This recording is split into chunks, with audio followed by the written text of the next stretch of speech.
3 countries, 3 houses, 1 game.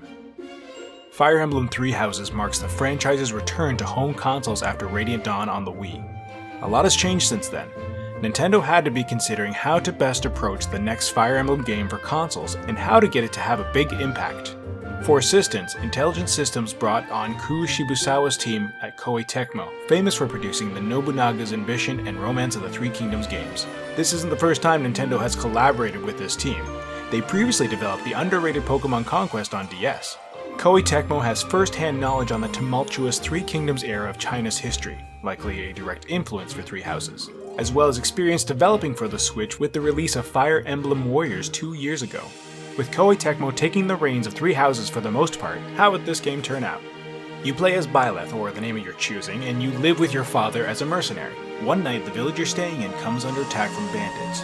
You and your father are joined by 3 students from the nearby Gargmach Monastery school: Edelgard, Dimitri, and Claude. These 3 students are the leaders of the school's houses, the Black Eagles, the Blue Lions, and the Golden Deer respectively. Impressed by your skills and your father's reputation as a skilled warrior, the students ask if you could join them at the school as a professor and teach them in the ways of war. Gargmach Monastery is owned by the Church of Seros, whose teachings are followed by all 3 nations, making it the perfect meeting place for these 3 rival nations. Each of these houses are owned by their respective countries.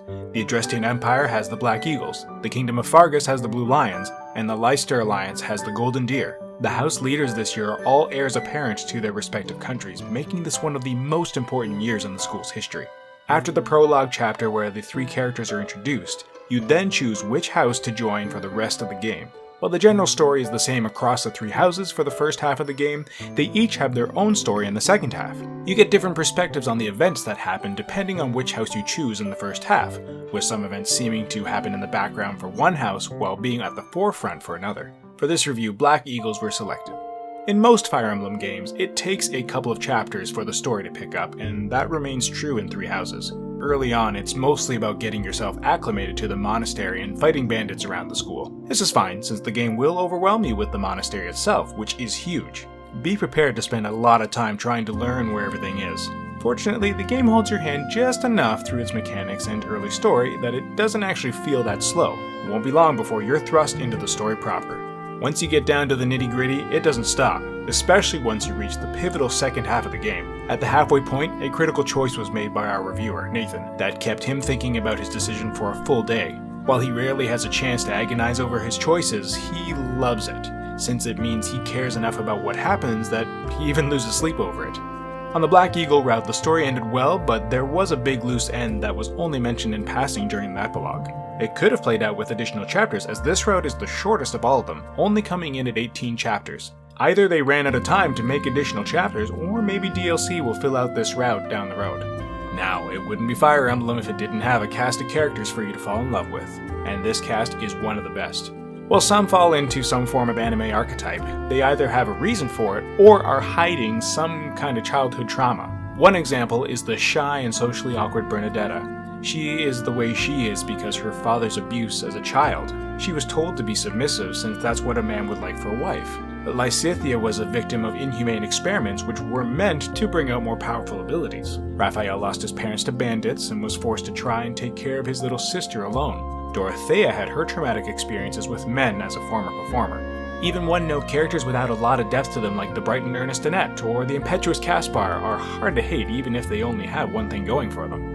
As you dig more into their past and progress through the support conversations, you get a feel for each character and how most are being used for the political games their parents are playing. 3 Houses makes political maneuverings its primary subject in support conversations, and this is an aspect of Fire Emblem that has been sorely missed in recent entries. There's always war, but governments and their support systems are behind the wars, and getting to know it intimately in 3 Houses is reminiscent of the Tellius games, Path of Radiance, Radiant Dawn. One of the most truly intriguing characters was the Flame Emperor. Oftentimes, villains in Fire Emblem games are evil for the sake of being evil characters, so they usually don't stick out. However, the Flame Emperor can be placed among the elite villains in the series. Playing through the Black Eagles route puts the Flame Emperor at the forefront in the second half of the game. You see him struggle with the path he's chosen, believing the end will justify the means. He believes that going on this path of destruction will ensure a brighter and fair future for everyone of the land, who have been oppressed by the corrupt nobles in power. Anytime you can sympathize with a villain usually means they're going to be a memorable one. If anything, the Flame Emperor is a symbol for the game itself. No one path is truly just, and all is fair in war. Three Houses looks to incorporate what has worked in past titles and successfully implemented improvements in this game. Pair-ups from Awakening and Fates have been toned down significantly. The famous Fire Emblem weapon triangle is missing for the second game in a row. Weapon durability returns for the first time since Awakening, and combat arts return after being a success in Echoes. With those things out of the way, Three Houses contains Fire Emblem's traditional gameplay. You move your units around a grid on the map and try to complete the map objective. For the most part, it's simply beating the boss or defeating all units, but there's occasionally different objectives like reaching a certain point on the map, defending an area, or completing within a time limit. Some units have supports with each other, and you can increase support ranks for combat bonuses and conversations between them, which reveal more about each character. Love it or hate it, S-ranks, aka marriages, between units have been taken out of Three Houses, and along with that, child units and the overpowered stat bonuses S-ranks gave. As an added support for newer or casual players, or players who won't accept a single unit loss, Mila's turn wheel from Echoes returns, now known as Divine Pulse in this game. Divine Pulse allows you to go back to any point in the battle. You can choose to redo a bad unit placement, a necessary attack that missed, or simply change your approach to an attack. Divine Pulse has limits of course, but you can increase them by upgrading statues at the monastery or your professor level. A new mechanic to this game is Battalions, which are soldiers that follow their assigned unit around the battlefield. Each battalion gives its units certain stats, and when the battalion levels up, increases the amount of the status boost. There are ranks to each battalion, which usually indicate how well the battalion will grow when it levels up. Battalions also give their assigned units Gambits, a mechanic taken from the Romance of the Three Kingdoms series. Gambits are attacks that can greatly weaken a unit and render it unable to move on its next turn. Enemies have battalions too, which will really get you to stop and think about your moves even more carefully. If an enemy unit lands a gambit on one of your units, you could be saying goodbye to that unit, as it's a sitting duck for 2 turns. Gambits are also effective for drawing monsters' attention, monsters being massive units you see every so often. Battles against monsters require the most strategy in the game as you think about how to approach each massive beast. Monsters have barriers and multiple health bars, as well as skills they can gain for every health bar lost. Each chapter in Three Houses consists of 1 month. Sundays are your free days, Mondays are your instructing days, and the rest of the week is for students to implement your lessons. Instructing students costs their motivation, which can be increased by hanging out with them on free days, giving them gifts, returning lost items to them, or getting MVP in story battles and paralogs. Instructing your students allows them to put points into various weapons or unit classes like horses or heavy armor, which will allow them to class change. Three Houses allows your units to learn whatever weapons you want them to and get put into whatever class you want. The only thing blocking progress into higher tier classes is their proficiency in certain weapons or unit classes. Every character has their natural talents in certain classes as well as their own personal preferences, which they'll sometimes remind you about after your instruction for the week.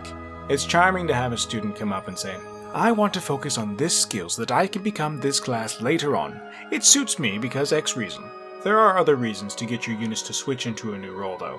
Some characters have budding talents, areas where they have hidden skills that might well go against what they want to do. For some units, it's worth pursuing their budding talents, for others not so much. It's all up to you what you want your units to become, and that choice is a welcome change. There's a lot of things to do in this game, and because of the activity limit, you want to make sure you're maximizing your time. While the game gives you tutorials on every mechanic it introduces, it's not the best guide on how to go about your free time. The tutorials fail to mention or don't emphasize important details, leaving you to experiment early on. You only have 3 days on average each month to yourself to do whatever you want. Each off day has a limit on what you can do on it. Seminars and resting immediately end the day no matter what, and you can do up to 3 optional battles a day once your professor level is high enough. The main thing to do though is exploring. Garagmach Monastery is full of things to do. Hanging out with students over meals or tea, choir practice in the cathedral, combat tournaments, fishing, gardening, and giving advice. Some of these activities cost activity points, which are refreshed every new day. As you gain professor rank, the amount of activities you can do while exploring increases. You can increase professor rank by doing most activities when exploring, but you mostly rank up by hanging out with the students. There's always a use for activity points. Bonding with students to gain support, tournament matches to get money and useful items, or training yourself in other skills from other professors. Furthermore, while exploring Garagmach Monastery, players have access to the Amiibo Gazebo. You can use your Fire Emblem amiibo to earn more powerful unique items while other amiibo net more general fare. While it is a very tacked on element in the game, it's still nice to get some mileage from your amiibo, and the free items come in handy in New Game Plus. While the art for this game is lovely, there are some technical issues that stand out. The frame rate can stutter if there's too much going on screen, particularly in forests, which was a problem in Fire Emblem Echoes as well. Sometimes backgrounds during scenes where characters are talking on the battlefield look like they're a 2D image since the depth of field looks off. Occasionally, character models seem a bit distorted when viewed at specific angles. There are some long loading times, especially if you're restarting a game. Also, the cutscenes may not be to everyone's tastes. The cutscenes for Three Houses sometimes felt like they were missing a frame of animation. It seems to stutter as if there wasn't enough time to finish doing the animation properly. Barring that, the world itself is well designed and looks good on your TV. Right from the first trailer, we were in for a treat with the soundtrack. Fire Emblem games typically have some great themes, but now that we have a Fire Emblem game back on home consoles, the series can flex its muscles. Three Houses has some of the best music in the series, with a number of incredible tracks. For the first time since Fire Emblem Awakening, Three Houses features dual audio. Feel free to pick out your personal preference, as both the English and Japanese casts are very good. This game also features full voiceover for the first time in the series. Fire Emblem Three Houses is Fire Emblem at the top of its game. Only a few games have ruined Nathan's sleep schedule like Fire Emblem Three Houses. Getting back home late after work, playing until the sun rose, agonizing over in-game decisions, laughing and crying alongside the cast, this is what it means to truly fall in love with the game. Three Houses should be a part of any Switch owner's library at some point. It has pretty much everything you could possibly want in a video game. Good graphics, great music, an epic story, and of course, top-notch gameplay. Fire Emblem has a new, higher bar moving forward, and hopefully we'll see this effort replicated for future titles. Have you gotten into Fire Emblem Three Houses yet? Let us know what you think of the game in our review in the comment section below. If you enjoyed this, give our video a like and subscribe to our channel for more. And as always, for all the latest RPG news, reviews, and more, check out RPGFan.com.